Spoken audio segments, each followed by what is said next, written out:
I'm Emily, and I'll never forget the day my own family tried to erase both me and my grandfather in front of hundreds of guests.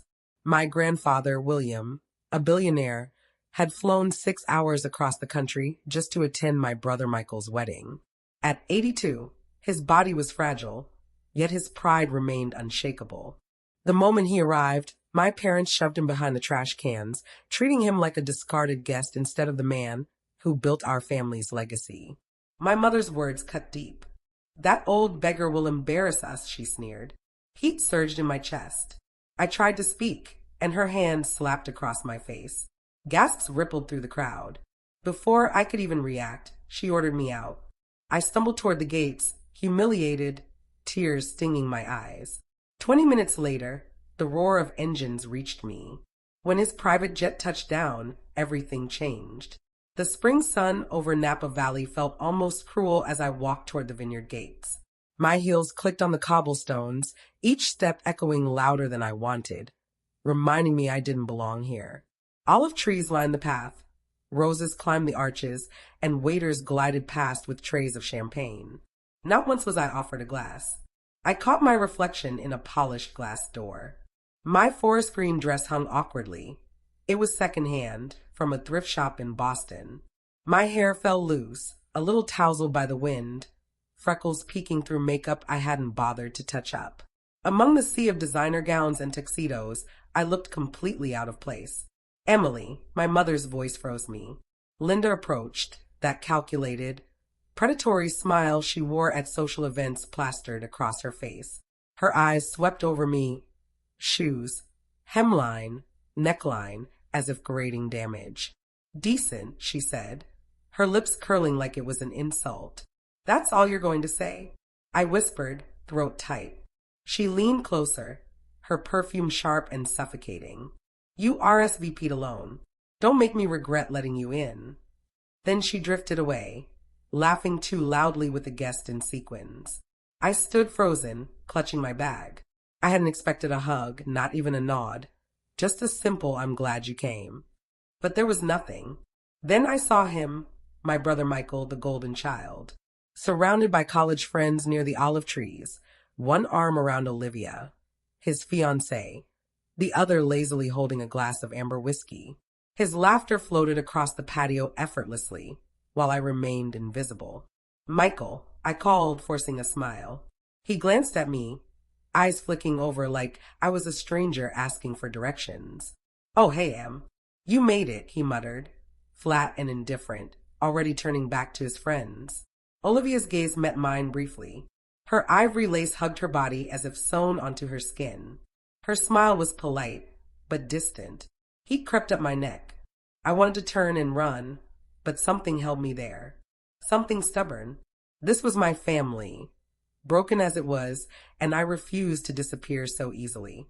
So I stayed at the edge of the crowd, clutching my bag, pretending to search for someone who cared. The truth sank heavy in my stomach. I was just a guest at my own family celebration. Maybe not even that.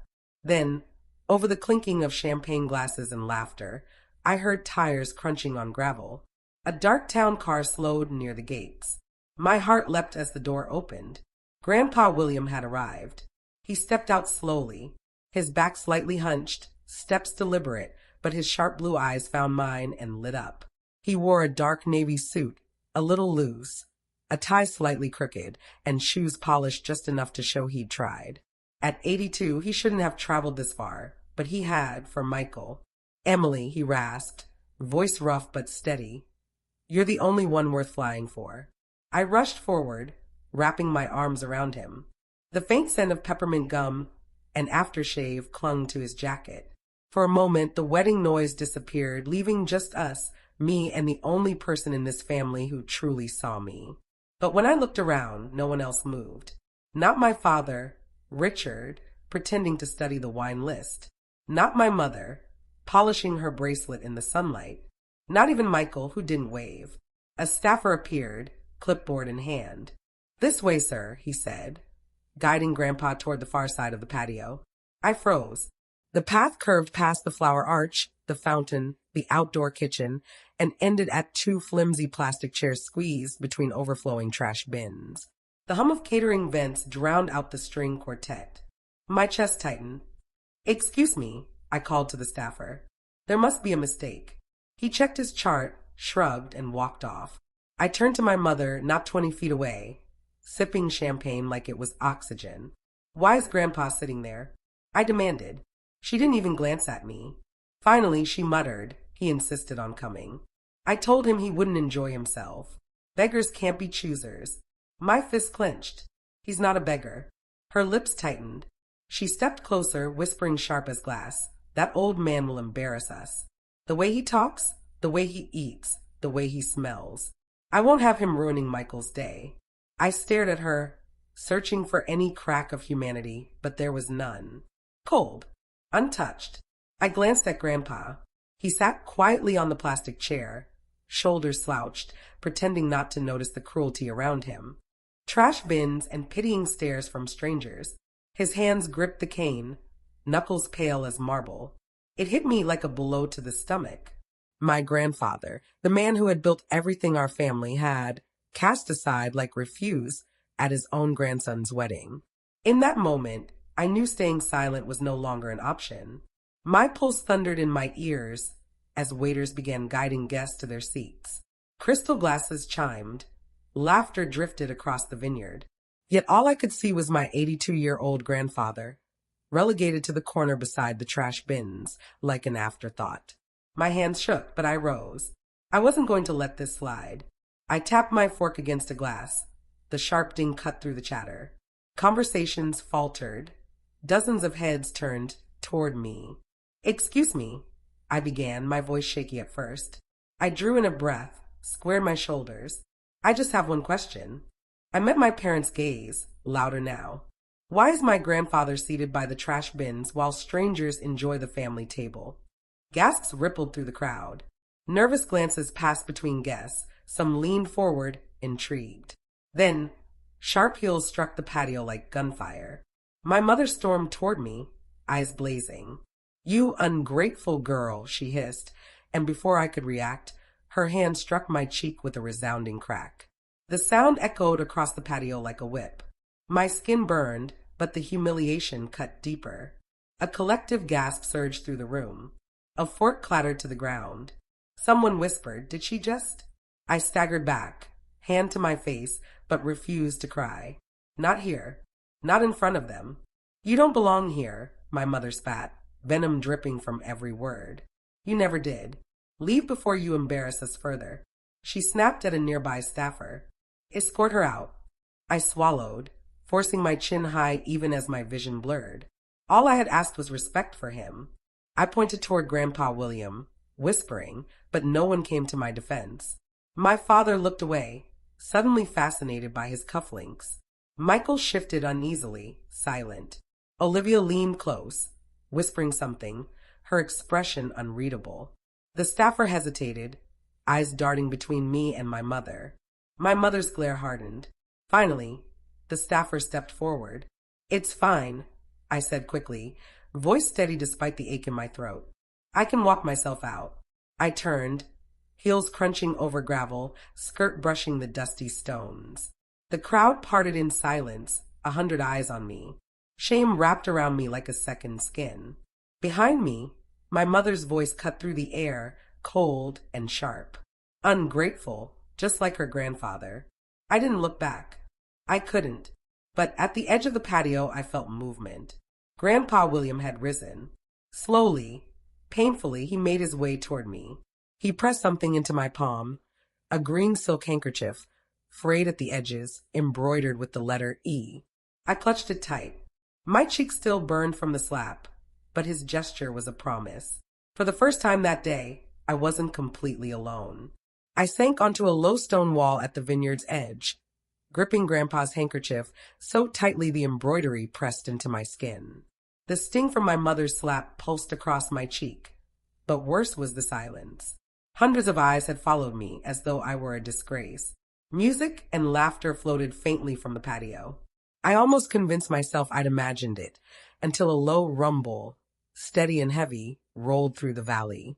At first, I thought it was thunder, but then the ground trembled beneath my heels. Squinting toward the gravel road behind the vineyard, I shielded my eyes from the sun.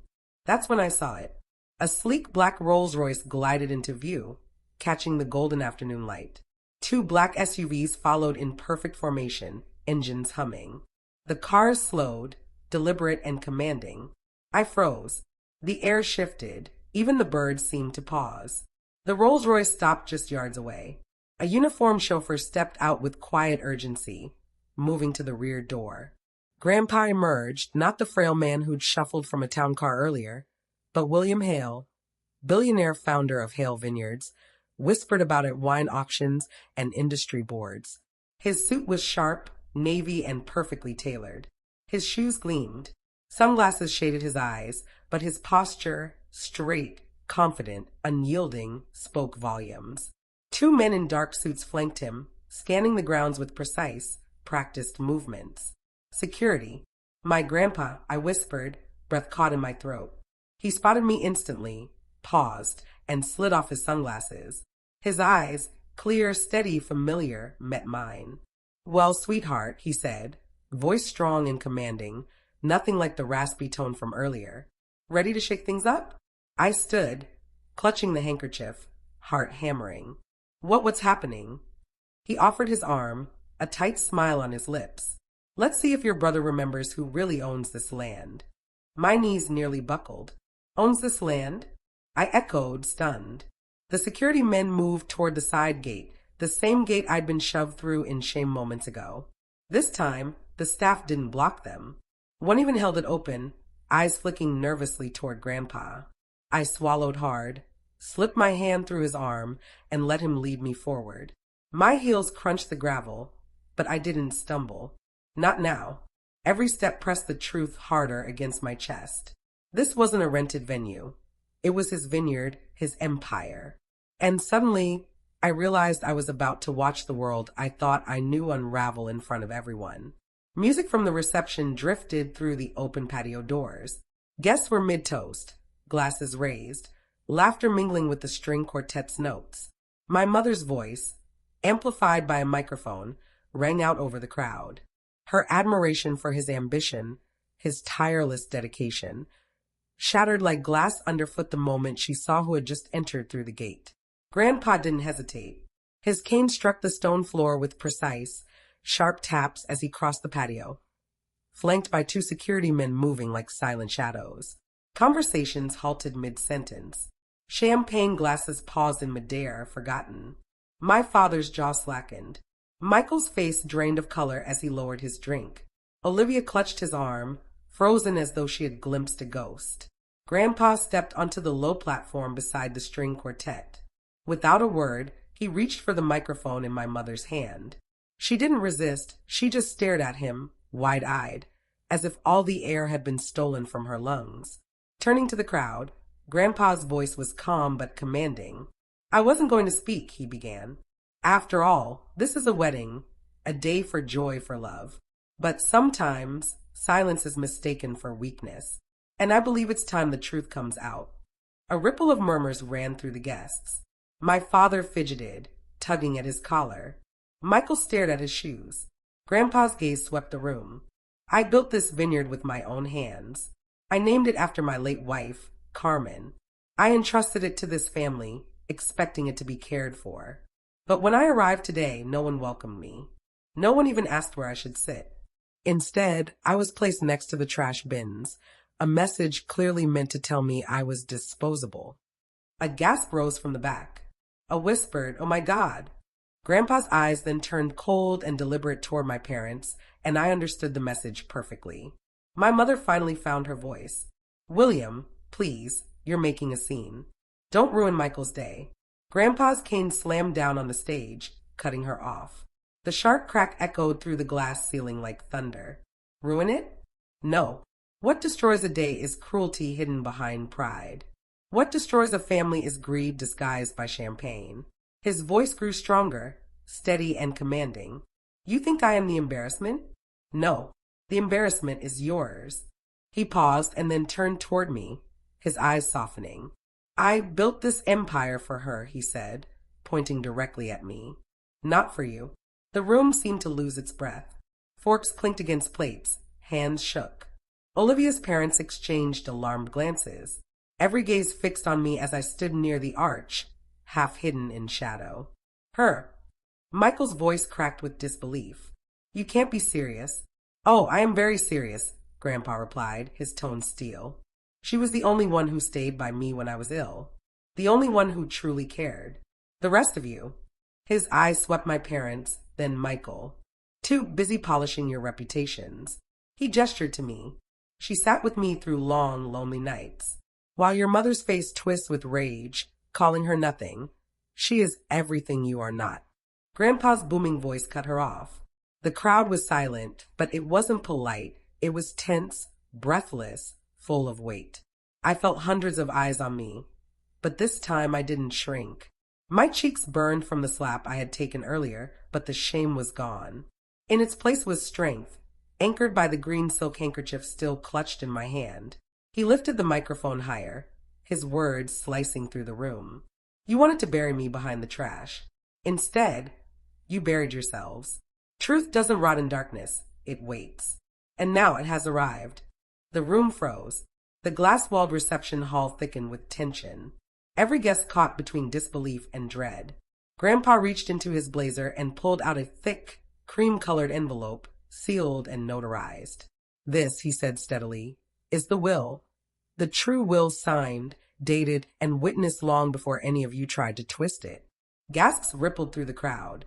My father lurched forward, face pale. That's impossible. You changed it months later. You don't remember. Grandpa's eyes narrowed. Don't I? He opened the envelope deliberately, sliding out the heavy papers. Dated 2 months before my illness, long before pneumonia, long before sedation, when his mind was sharp and his hand steady, he lifted a page. Even from where I stood, I recognized the bold, sweeping signature, unmistakably his. You told the lawyer I was unfit. Grandpa's voice cracked like a whip. You forged a medical affidavit while I lay in a hospital bed, trusting you. You stole not from me but from her. Dozens of eyes swung toward me. My breath caught. Before anyone could respond, the back doors creaked open. A figure in a gray hoodie stepped inside. My pulse leapt. It was Mateo, the former vineyard manager who had vanished after Michael restructured the staff. He walked forward, pulling a USB drive from his pocket. The security team moved fast, sliding the drive into the reception projector. The screen flickered for a moment before the footage came alive, grainy, yet unmistakably clear. The fermentation chamber's timestamp showed past midnight. Michael slipped inside, glancing nervously over his shoulder. A container clutched in his hand, he approached one of the massive steel tanks, twisted the cap off, and poured. A low murmur ran through the crowd. Someone whispered, "Is that?" "Yes," Mateo said. "Industrial solvent. He paid me 10 grand to call it an accident. I couldn't live with myself." On screen, Michael froze mid-pour, his face illuminated by the security camera's harsh light. Undeniable. Olivia gasped, pressing both hands over her mouth. "Michael, no," she whispered. Michael jerked upright, color draining from his face. "This is a setup, a family vendetta." "Sit down." A shareholder from the front row snapped, voice sharp as a hammer. "This is felony-level sabotage." My mother's face twisted. "You don't understand. We were protecting the brand, protecting the family name." "No," I said, stepping forward, my voice ringing through the hall.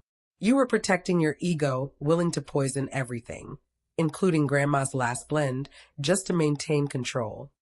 Silence fell. Not the awkward, polite kind. The heavy, crushing kind that shackles the guilty. Grandpa's voice cut through. "I trusted this family. I entrusted this vineyard to your care, and you repaid me with lies, forged documents, and sabotage. Enough." He turned to the attorney beside him.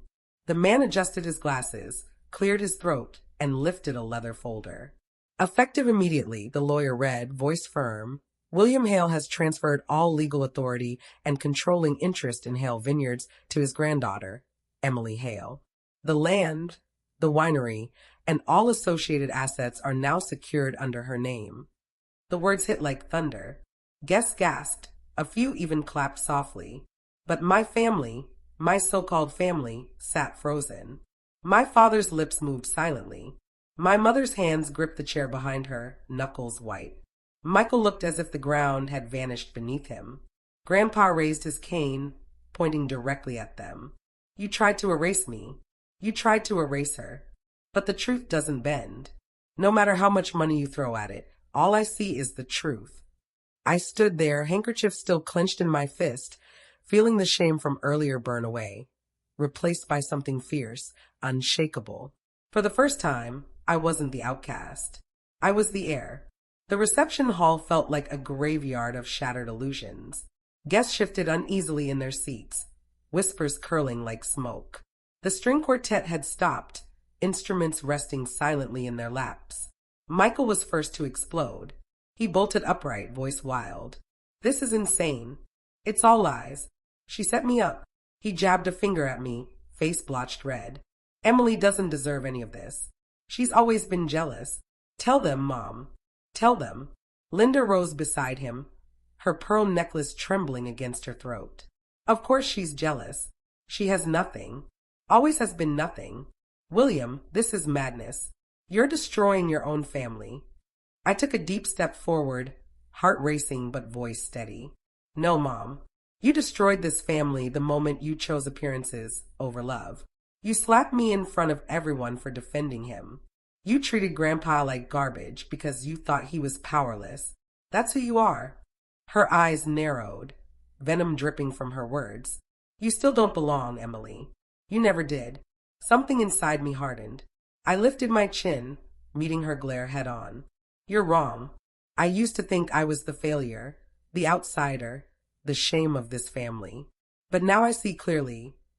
The room froze in collective shock. A gasp rippled through the guests.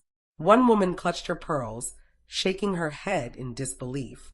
Another muttered under her breath, she's right.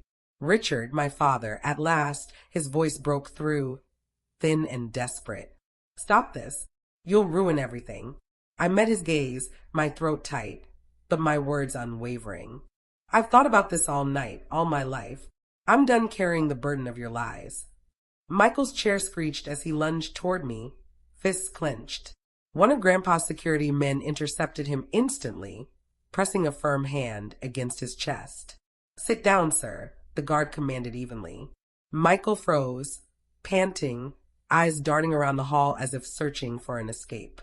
Olivia, his bride-to-be, sat pale, trembling. Michael, tell me it isn't true, she whispered, mascara streaking her cheeks. But he said nothing. His silence was louder than any confession. Across the room, Olivia's father rose abruptly, his voice sharp and cold. Get the car. His gaze flicked toward Michael, full of disgust. We're done here. The wedding teetered on the brink of collapse. Dresses rustled nervously as guests shifted in their seats. Someone muttered, I didn't sign up for this circus. Grandpa slammed his cane once more. The sound cut through the tension like a blade. Enough. His voice boomed. This wedding is over. No vows will be spoken while this family stands on poisoned ground. The officiant's face drained of color. Slowly, he closed the leather-bound book before him. The silence that followed was suffocating. In an instant, Michael's perfect day crumbled into ruins. Guests murmured, some stormed out, others froze in stunned disbelief. The wedding had fallen apart like a house of cards. For once, I wasn't left in the rubble. Grandpa placed a steady hand on my shoulder, grounding me. It's time to leave this rot behind, Emily, he said softly. His tone was calm, not angry, resolute. Later that evening, away from the chaos, I found myself wandering into the lower garden, Grandma Carmen's sanctuary. Her roses still bloomed along the fence, their fragrance lingering in the cooling dusk. I sank onto the worn wooden bench where she used to hum while pruning vines, clutching the green handkerchief Grandpa had given me. The soil of my feet was dry and cracked, but I ran my hands through it anyway, just to feel closer to her. That's when I noticed a rusted tin box buried beneath the earth. Heart racing, I pried it open. Inside lay a letter wrapped in linen, written in Grandma's familiar cursive. If you're reading this, Emily, then you already know the truth. They never recognized your strength, but I did. This land belongs to the one who knows how to love it back. Tears blurred the words, but I didn't cry from pain. I cried from recognition. For the first time, I felt her voice beside me, her hand guiding mine. Weeks later, the vineyard came alive, not with designer gowns or champagne, but with neighbors, friends, and workers who remembered what it meant to belong. Tables were set beneath paper lanterns strung between olive trees. Fresh bread and rosemary lay in rustic baskets. Laughter rose freely, unforced, genuine. I wore a simple navy dress, nothing glamorous, but pinned to my chest was Grandma's old grapevine brooch. Pouring wine into the glasses of people who had labored here for decades, I finally understood what family should feel like. Grandpa tapped his cane against the riser near the pergola and lifted his glass. "To Emily," he declared, his voice ringing clear. "The one who remembered what family truly means.